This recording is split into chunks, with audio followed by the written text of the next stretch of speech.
freaking first cut. Golly. Welcome to the First Cut Podcast. I'm Rick Gehman, and this is your round two recap episode for this week's Waste Management Phoenix Open. And joining me to break it all down, it's the coach. Coach, you've got a very unique perspective and viewpoint of this tournament this week. How's it going? It's going great. I'm actually sitting in the office of one of the great voices in the history of the PGA Tour, John Swantak. He's the voice of Inside the PGA Tour.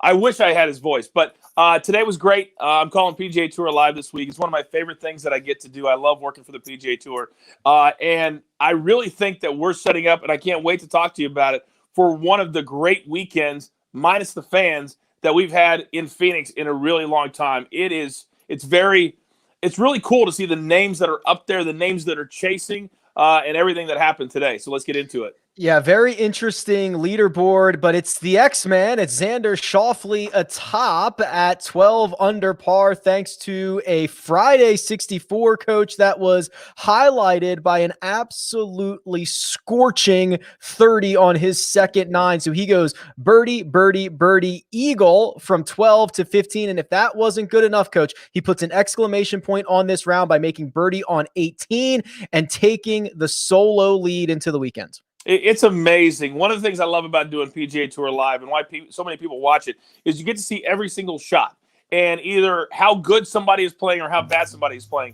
Xander Schauffele, I'm becoming a bigger and bigger fan. I've got more and more respect for him. The way that he goes about his business, how far he hits the ball. He is every bit as far as Rory McIlroy is. Today, their balls were right beside each other, if not him out driving Rory at certain times. But the shot he hit on 18 was a shot that not many players can hit from below in the bunker, up on top, stopping on the dime, perfect on the perfect level. And he's going to be very, very difficult to beat because I think all of these failures he's had the last 12 to 18 months with no victories, that's gonna spur him on. Plus, he knows who's in his rear view. He's going to be ready to go tomorrow.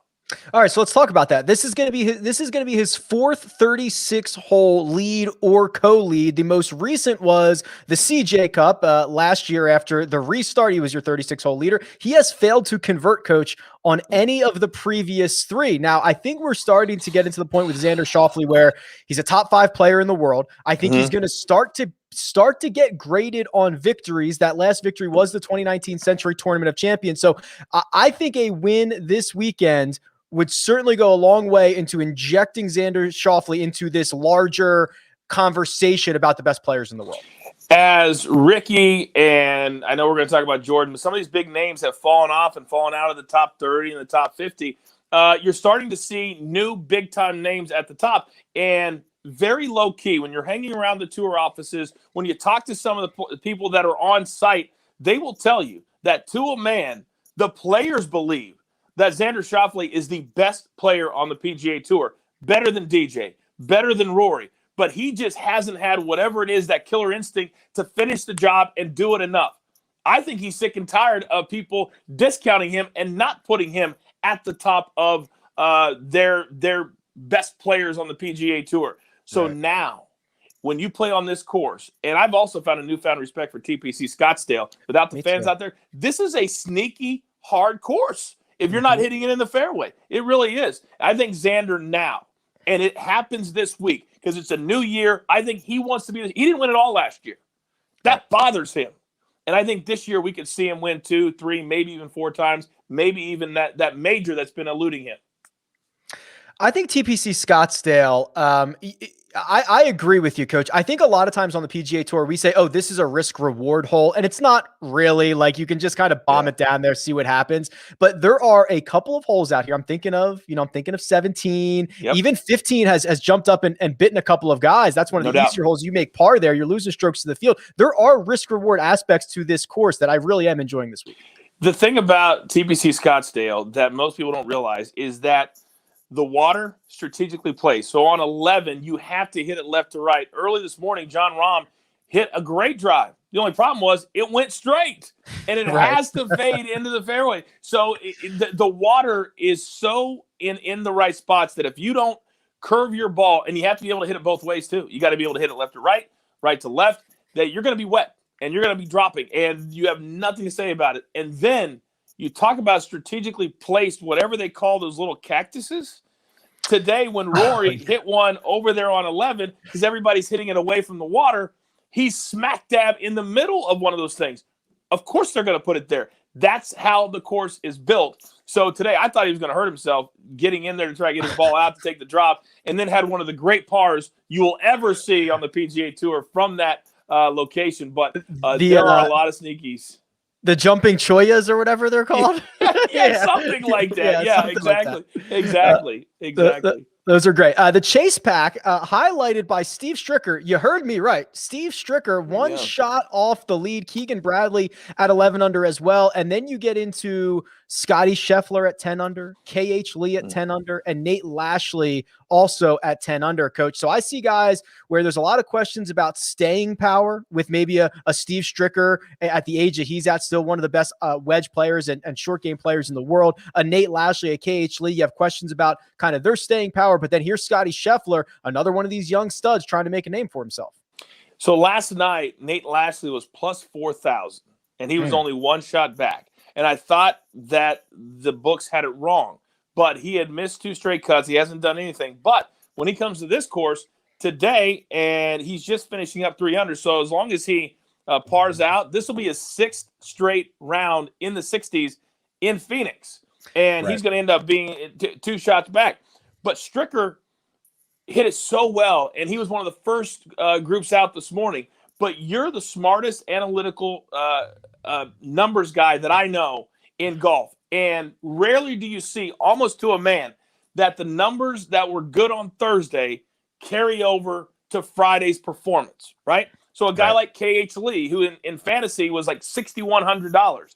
And you see now he's right up there because his numbers yesterday were tremendous on approach and on off the tee. All these guys at the top, Scheffler, Xander, Bradley, their strokes gain numbers are amazing. They backed it up 2 days in a row. The big question, though, Rick, is can they do it for 4?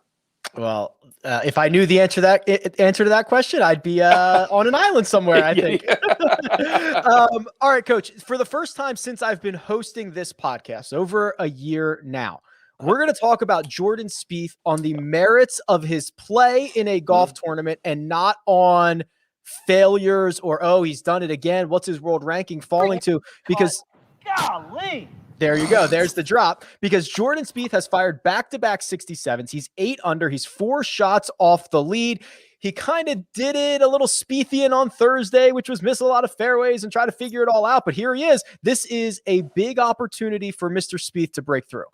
Whatever he's been doing on his swing, it was as in control of his swing as I've seen in a really, really long time.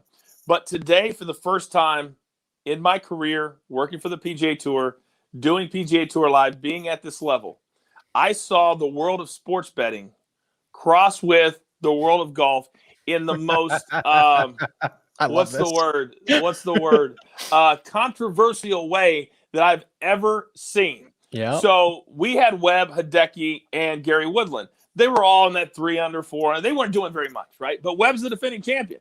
So we made the call when Jordan got to 7 or 8 under, and he was playing with Billy Ho, who was also at the time tied for 5th. Jordan was in 4th place. We said, we're going to switch our groups. Oh, my God. You would have thought that we decided just to go off the air. People on my social media went bananas. So then after a while, I said, I can't handle this anymore. I had to go back and said, guys, you got to understand, we had 3 guys that were doing nothing. Gary Woodland missed the cut.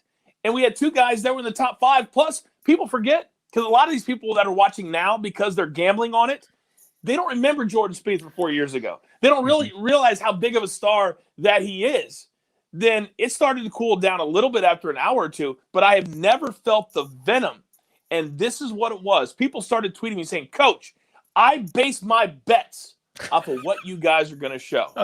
When I started reading that, I started thinking, then you're betting the wrong way. Yeah, you shouldn't be doing that. You shouldn't be doing that. There's 156 players. Do your handicapping or follow us at the first cut. We'll tell you who to bet on.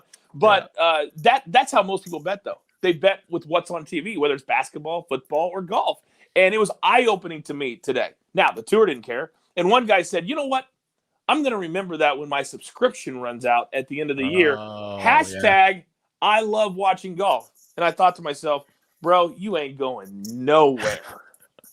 You're going to be resubscribing just like everybody else does. But the venom, I could not believe it. Now, as far as Jordan Spieth, I predicted on the air that he will not finish in the top 25 because we all know the numbers, and the numbers Thursday and Friday have not necessarily been the issue. It's been Saturday and Sunday when he blows up and the pressure comes back. We're working on 4 years without a victory, and I believe that it's in the back of his mind. I want him, though, to play well. The tour's better when he plays well, and I hope that this weekend he can do that. That has been our argument for a long time, is that the game is so, if we have such a great core of golfers, if you injected Jordan Spieth back into the mix, it would be bonkers. And producer Jacob aptly pointed out to me via text today that besides Tiger Woods, Jordan Spieth is one of the few guys that, like, my mom knows who it is. Yeah, right? Like he really is a needle mover. So kudos to you guys for pulling the trigger, making the move over to that group. I know there was some not necessarily all positives, but yeah, you made the call. Looking forward to the weekend, Coach, and producer Jacob's probably going to bring up these odds here for us. No surprise that Xander Schauffele leads the way in terms of wrapping this tournament up. He's plus 163, a big gap between him and the next shortest odds, Scotty Scheffler, at 7.5 to 1. And there's that man, Sam Burns, who has just kind of been lurking around the top of leaderboards the last couple of weeks at 11 to 1. I'm not sure that Xander number is bettable at this point. If you've waited this long, you might have missed the boat at 163. Anything you see here that you like? I'm a little shocked that it's even at plus money, to be honest with you, the way he's played. But I think because he hasn't finished in such a long time, that's why it's still above 150. But obviously you can't bet that. You're not going to get any value. For me, I actually put a little bit last night on Nate Lashley when it was plus 4,000. That's come down now to plus 2,800. KH Lee's hitting it fantastic. Nobody knows who he is, but yet he's on the first page of the leaderboard. So if I'm just looking for value, then I'm going to go with KH Lee. And how telling is it, Rick, that Rory McIlroy is 5 shots behind KH Lee, but yeah, he's plus 3,300 and KH Lee is plus 4,000. So whenever I bet winners, especially live in tournament, I'm not going to bet a lot, but I'm always going to go with somebody plus 4,000 and hope that they can go the distance and come from behind, because that's the only value you're going to get. Yeah, for sure. And here's the thing. There's a couple of guys. One you mentioned, KH Lee. The other one to me is Matthew Neesmith. So I've just got the leaderboard sorted by position. So first through whatever. And really the only two guys who are just absolutely striping it, who have not putted all that well, they're KH Lee, who's gained less than 2 strokes putting compared to everybody else on the leaderboard. That's pretty small. And then Matthew Neesmith, who is a tiny positive putter. I mean, the guy hit it his first couple holes today. He hit it to 5 feet. He hit it to 7 feet. He missed both of those. I mean, if you just continually set yourself up for 8 to 10 footers at any PGA Tour event, and you see how many you can roll in, you're in a pretty good spot. So I don't know if they're going to win it. I doubt it, but I'm looking at 40 and 66 to 1 on KH Lee and Matthew Neesmith as probably the most valuable numbers. Well, and the thing is, Coach, like this Xander number, like if he's the 54 hole leader, how much does this number even move? Does it get to minus 150? It has. I mean, if he plays today or tomorrow like he played today, he's going to have a 3 or 4 shot lead minimum.